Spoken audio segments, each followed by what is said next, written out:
membeli mesin menguntungkan, yaitu dengan menghemat lebih banyak daripada kita menggunakan mesin yang lama. Oleh karena itu keputusannya adalah membeli mesin yang baru. Begitu teman-teman.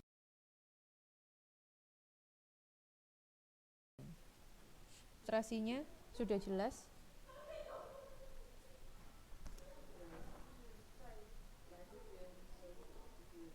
Mbak Mas sekalian sudah jelas mengenai ilustrasinya? Jadi dicari, kalau ya seperti umumnya kita melakukan, kita membuat keputusan, kita cari mana yang lebih menguntungkan. Kalau alternatif A lebih menguntungkan, kita pilih yang A. Seperti itu.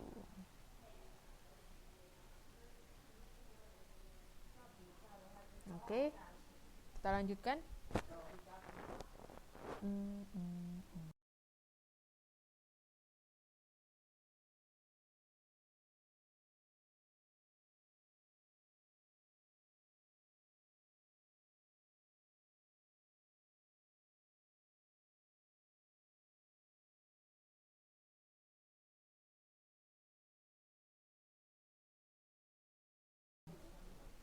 Sumber daya aktivitas. Umumnya, keputusan taktis membutuhkan analisis lebih rumit.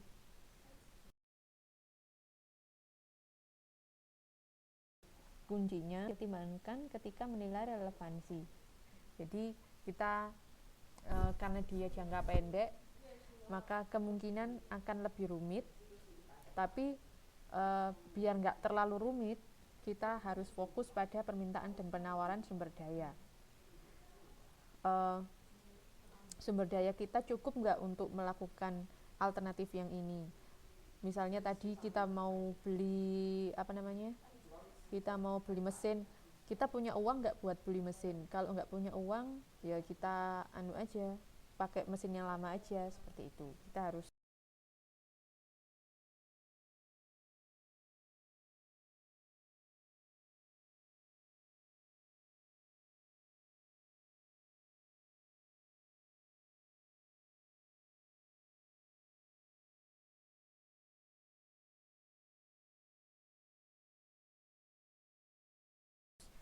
selalu sumber daya yang dapat dibeli seperlunya dengan mudah dan saat dibutuhkan.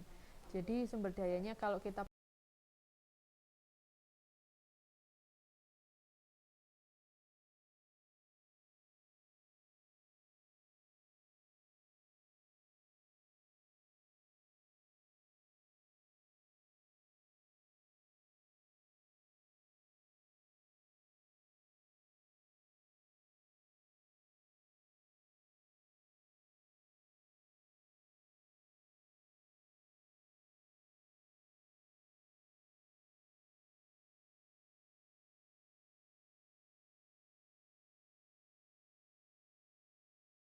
butuh sumber dayanya ada, daya sama.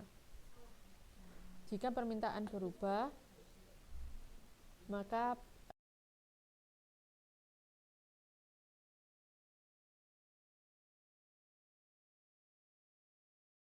relevansinya relevan. Yang kedua ada sumber daya terikat atau committed resources. Sumber daya terikat dibeli sebelum digunakan, sehingga kemungkinan terdapat kapasitas yang menganggur yang akan mempengaruhi pengambilan keputusan taktis. Terdapat dua jenis sumber daya terikat, jangka pendek dan jangka panjang. Ini teman-teman bisa baca sendiri.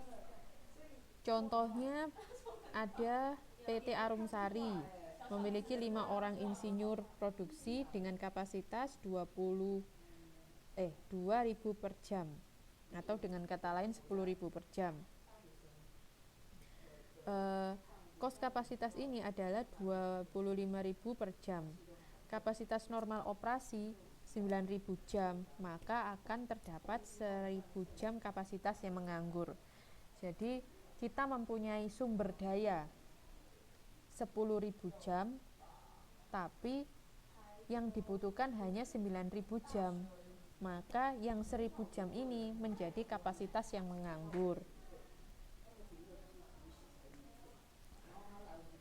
Di tabel ada di baris yang kedua, jika penawaran dikurangi permintaan, hasilnya positif, maksudnya karena penawarnya lebih besar daripada permintaan, maka akan terjadi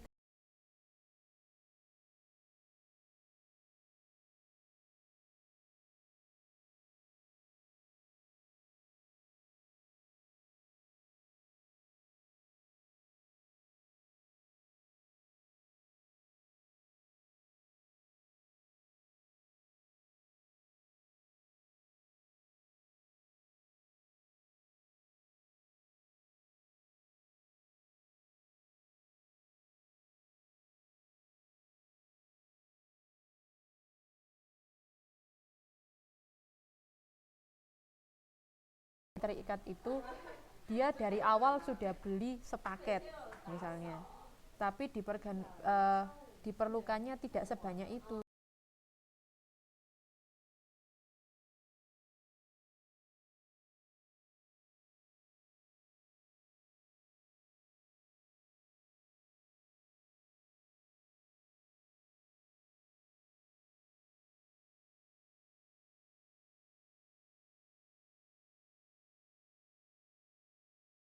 Maka masih ada sisanya.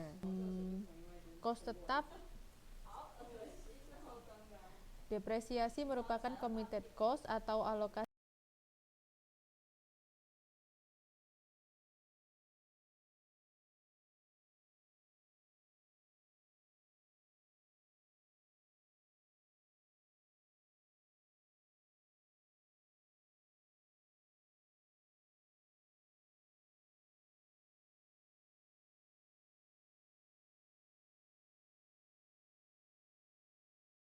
dari kos pembelian alami penambahan. Maka penambahannya ini bisa kita masukkan ke dalam relevan.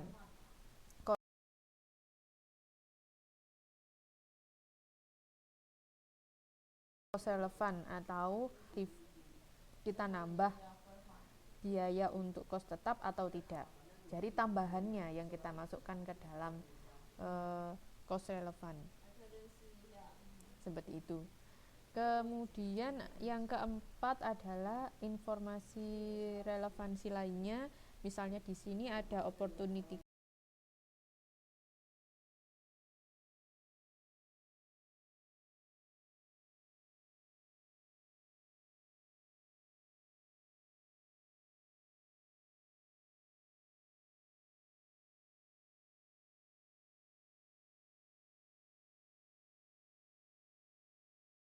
cost atau kemudian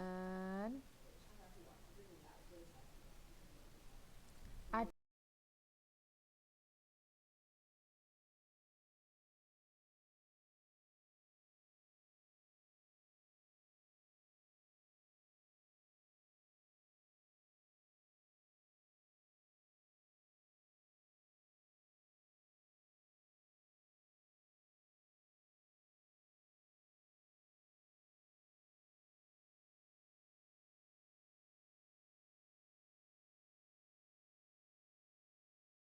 juga masalah-masalah tetap itu juga bisa menjadi relevan apabila terjadi penambahan penambahan peralatan, misalnya penambahan kos tetap.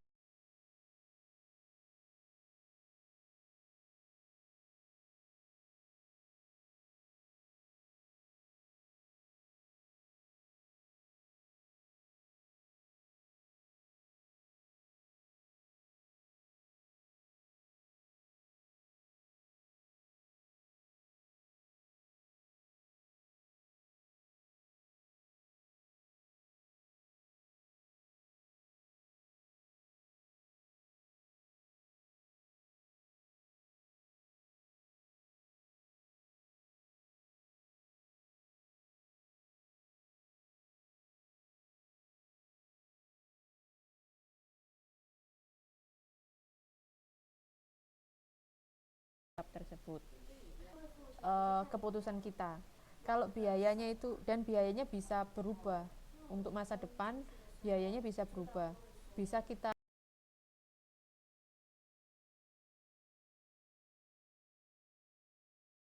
lakukan depresiasi itu kan